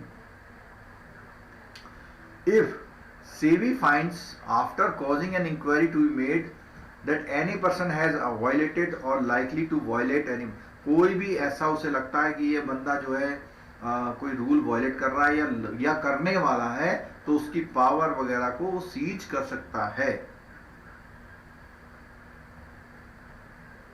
चलिए, अब सेबी की एक पावर और आई। बहुत देर से आप लोगों ने कुछ बोला नहीं है, क्या ऐसा सोच तो नहीं रहे कि कुछ बेकार से चल रहा है? थ्योरेटिकल क्वेश्चन जब आएगा तो सेबी की पावर्स में जितनी बातें हमने बोली है आप सुन के समझ गए होंगे, एग्जाम में आएगा तो जरूर सही कर देंगे। जरा एक बार जो है सब लोग यस लिख दीजिए, जिससे पता लगे कि हाँ लोगों का ध्यान इस तरफ है, तब मैं आगे बढ़ूंगा।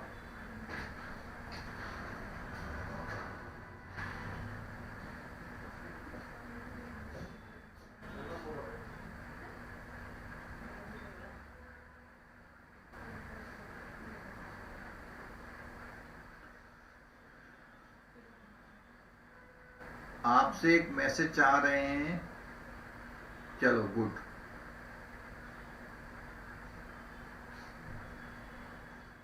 गुड, कुछ लोगों ने लिख दिया, बहुत बड़ी बात है।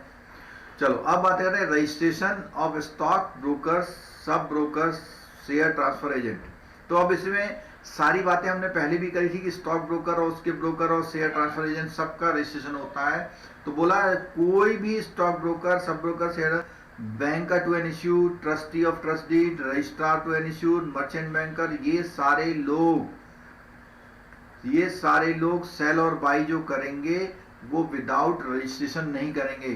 A certificate of registration obtain from the, अब ये ध्यान रखना इनमें से कोई भी नाम आ सकता है कि इनमें से कौन है। देखो एक बार रिवाइज करता हूं, stock broker, sub broker, share transfer, banker to institute, trust of trustee, registrar, merchant banker, underwriter, portfolio manager, investment adviser, such and intermediate, सारे लोग बाई और सेल जो भी करेंगे वो रजिस्टर्ड कराएंगे। आगे कोई भी डिपॉजिटरी या जो पार्टिसिपेंट हैं या कस्टोडियन ऑफ सिक्योरिटीज है, एफआईआई है, क्रेडिट रेटिंग एजेंसी, ये पहले भी बात हो गई थी, ये सारा भी इनको भी क्या लेना पड़ेगा, एक रजिस्ट्रेशन लेना पड़ेगा।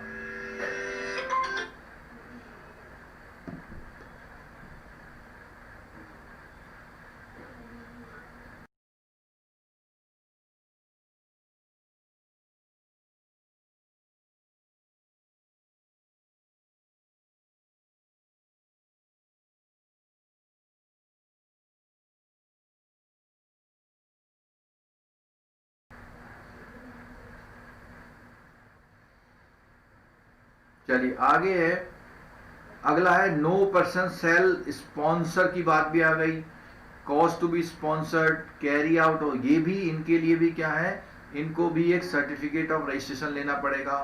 आगे every application for registration shall be such in a manner on payment of such fees as may be determined by the regulation.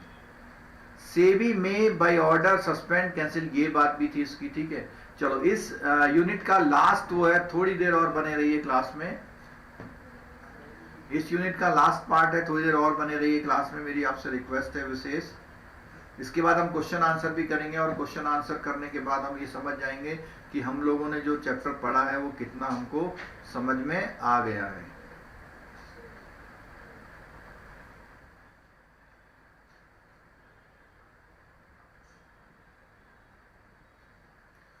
चलिए QIB, तो जैसा कि नाम है qualified institutional buyer, qualified institutional buyer are those institutional investor who are generally perceived to possess an expertise and the financial muscles to evaluate, invest। ये सारी बातों को मैं बताता हूं कि ऐसी कोई भी कंपनी जिसके पास फाइनेंशियल इंफ्रास्ट्रक्चर है, नॉलेज है, एक्सपर्टीज है, वो लोग क्वालिफाइड इंस्टीट्यूशनल बायर का सर्टिफिकेट पा सकते हैं, उनको एक टैग मिल जाता है। लेकिन उनमें कौन कौन लोग होते हैं, कोई भी पब्लिक फाइनेंशियल इंस्टीट्यूशन हो सकता है जो कि कंपनी एक्ट के इस सेक्शन में डिफाइन हो, शेड्यूल्ड कॉमर्शियल बैंक भी QIB हो सकते हैं, म्यूचुअल फंड भी होते हैं, FII भी हो सकते हैं, multilateral and bilateral development financial institutions हो सकते हैं, venture capital, foreign venture capital. Venture capital वो होते हैं जो नए नए वेंचर्स में पैसा लगाते हैं, उनको वेंचर कैपिटल बोलते हैं। स्टेट SIDC होते हैं, state industrial development corporation. Insurance company जो क्या होती है, इंश्योरेंस कंपनी भी शेयर मार्केट में पैसा लगा सकती है, वो भी हो सकती हैं। प्रोविडेंट फंड जिनका कॉर्पस 25, ये इंपॉर्टेंट क्वेश्चन है, प्रोविडेंट फंड और पेंशन फंड को इजाजत दे दी गई है 25 करोड़ से ऊपर वालों की, ठीक है। These entities are not registered to be registered with SEBI as QIB. Any entity falling under the categories specified above is considered to as a QIB for the purpose of, और क्या होता है, इन लोगों को, ये जो ऊपर बोला था these entities are not required to be registered with SEBI as a QIB, इन लोगों को पहले से ही उसने QIB बोला हुआ है। चलिए लेट सम अप आ गया, आज इसके क्वेश्चंस कर लेते हैं हम लोग। बुक में अगर आप लोग देखना चाहें तो बुक में 66 नंबर पर है, ठीक है। इन क्वेश्चनों को करते हैं, बहुत अच्छी तरह से करते हैं। चलिए पहला क्वेश्चन आपकी स्क्रीन पर है, the main function of SEBI is, बहुत आज हमने सेबी पढ़ा सारा, प्रोटेक्ट करना, प्रमोट करना, रेगुलेट करना था तीनों। तो इसका आंसर क्या होगा बताइए, फर्स्ट का आंसर बताइए।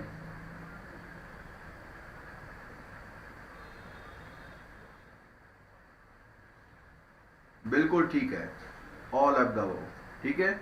चलिए दूसरा क्वेश्चन क्या है, SEBI in respect of the certain matters has to the same power, ये मैंने पहले भी उस समय इंपॉर्टेंट बता दिया था, बहुत आसानी से बताया था, सिविल प्रोसीजर कोड का बताया था, सेकंड का ए।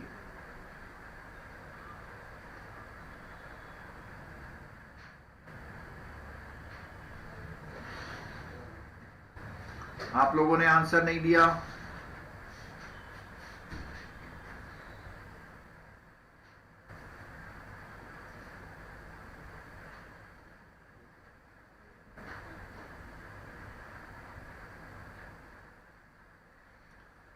चलिए थर्ड वाला देखिए, one of the following category of investor need not to obtain certificate of registration from SEBI in order to buy और sell the deal in securities, किसको जो है ऐसी सेबी में रजिस्ट्रेशन कराने की जरूरत नहीं है। रिटेल इन्वेस्टर को, आप अगर शेयर मार्केट में पैसा लगाना चाहते हैं तो आपको सेबी से कोई रजिस्ट्रेशन लेने की जरूरत नहीं है, ठीक है।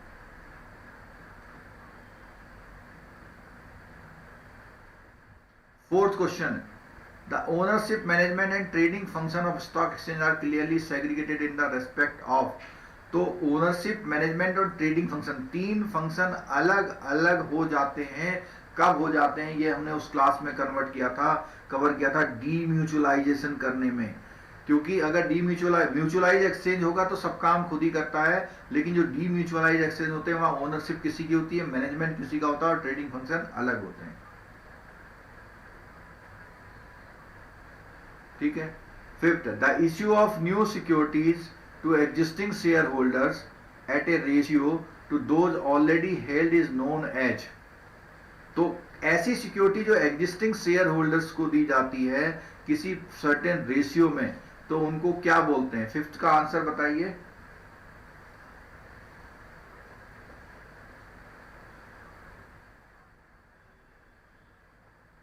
हमने बताया था एग्जिस्टिंग शेयर होल्डर को राइट इश्यू या बोनस इश्यू होते हैं, लेकिन बोनस इश्यू क्या होते हैं, फ्री मिलते हैं, तो यहां फ्री वर्ड नहीं है, तो इसलिए इसका आंसर होगा ए, पांचवे का A. Initial public offer means that an unlisted company makes to the public for the first time, क्या करती है फर्स्ट टाइम पब्लिक में, क्या करती है, फ्रेश इश्यू लाती है, offer it's existing security for sale, तो या तो वो आईपीओ लाने में, या तो वो पहला इश्यू लाई, फर्स्ट इश्यू लाने का मतलब है कि आईपीओ, और एग्जिस्टिंग का होता है एफपीओ, ठीक है। तो वो दोनों काम करती है, तो इसका आंसर होगा सिक्स का सी।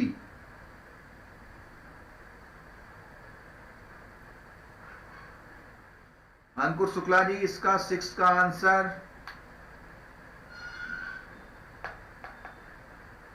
सब लोग सिक्स का आंसर ए दे रहे हैं।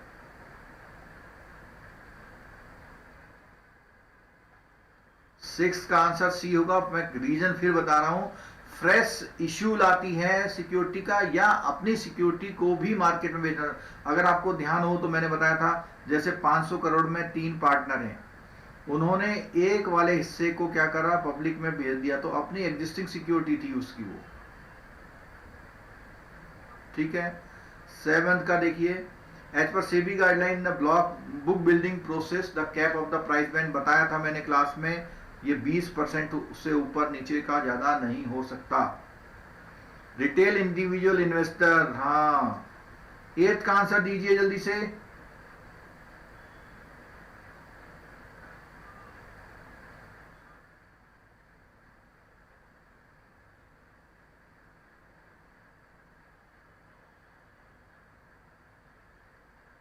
सेवंथ का बी हो गया, 8th का आंसर दीजिए।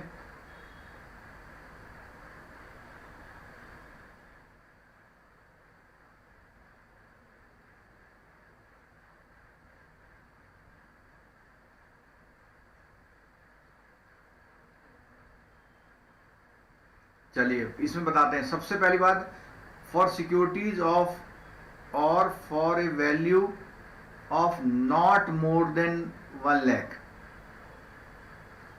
तो यहां पे देखना फॉर ए वैल्यू और यहां लिखा हुआ फेस वैल्यू, इन दोनों में फर्क समझ लीजिए।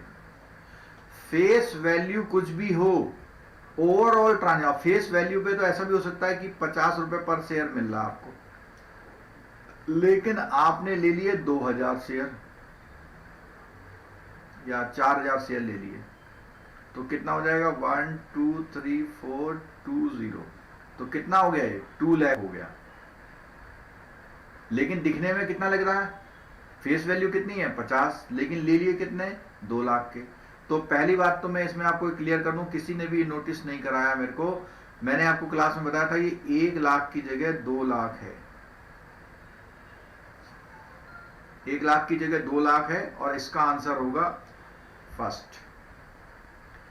As per the SEBI guideline safety and net arrangement can be made available only, ये भी मैंने बताया था। पहली बात तो है ये रेजिडेंट इंडिविजुअल के लिए होता है, और मैक्सिमम 1000 शेयर इस पे वो हो सकते हैं। तो 9th का आंसर जो होगा ए होगा। और मैं आपसे एक चीज पूछने जा रहा हूं कि ये जो 1000 शेयर पर एलओटी का जो गाइडलाइंस है, ये गाइडलाइंस में एक कंडीशन और है कि 6 मंथ तक ये फैसिलिटी मिलती है, 6 महीने के अंदर आप ऐसा कर सकते हैं। 10वां क्वेश्चन बहुत इंपॉर्टेंट क्वेश्चन आ गया 10वां, which is issued in red colour, कोई मतलब नहीं है। Which contain some clause in red colour, कोई मतलब नहीं है। Which does not have details of either price or number of shares being offered or the amount, तो इन तीनों में से जब कोई चीज गायब होती है तो उसी को हम रेड हेरिंग प्रॉस्पेक्ट्स बोलते हैं, ठीक है। 11th में है, under ASBA facility investor can apply in any public right issue, तो क्या क्या चीजें हैं आसबा फैसिलिटी में, क्या क्या चीजें होती हैं, कोई भी कौन सी चीजें, वो अपना बैंक अकाउंट, डिमांड ड्राफ्ट, और ये तो उसमें क्या है पहले का 10 11 ठीक है। तो हमारी ये जो क्लास है ये आज की कंप्लीट होती है, बहुत बढ़िया क्लास रही। इसमें हमने थ्योरेटिकल एस्पेक्ट, म्यूचुअल फंड और हमारी जो 5th यूनिट थी उसका रिमेनिंग पार्ट कंप्लीट कर लिया है। कल मॉर्निंग में 10 बजे फिर मिलेंगे, उसमें हम इंश्योरेंस वाला पार्ट बहुत मजेदार तरीके से सीखेंगे, समझेंगे और कंप्लीट करेंगे। आप सभी लोगों को थैंक यू। आप अपने दोस्तों को चैनल को सब्सक्राइब करवाइए। रीजन ये है कि ये जो चैनल हमारा है, इस चैनल में हम बैंकिंग, जेआईबी और सीआईबी के अलावा कोई भी बात नहीं करते। जो दूसरा चैनल है कमल द नॉलेज एंड आंसर, उसमें हम मिसलिनियस टॉपिक पर भी वीडियो बनाते हैं। अगर आप एक्सक्लूसिवली जेआईबी सीआईबी पे रहते हैं तो इस चैनल को जरूर सब्सक्राइब कर लीजिए। और जिन लोगों ने ये चैनल सब्सक्राइब करा है आज के लिए उनको लोग थैंक यू।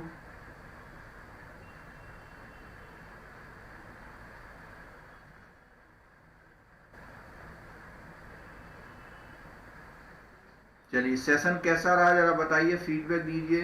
क्या हमको कुछ और करना है?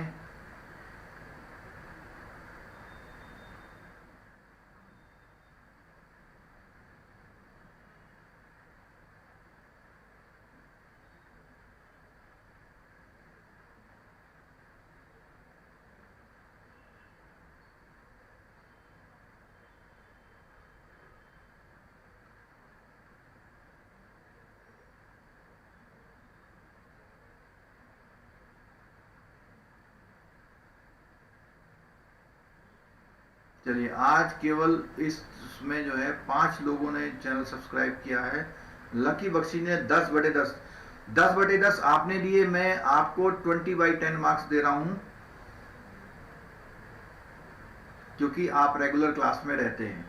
ठीक है, okay, thank you, bye bye. कल मिलते हैं और शाम को इवनिंग में क्लास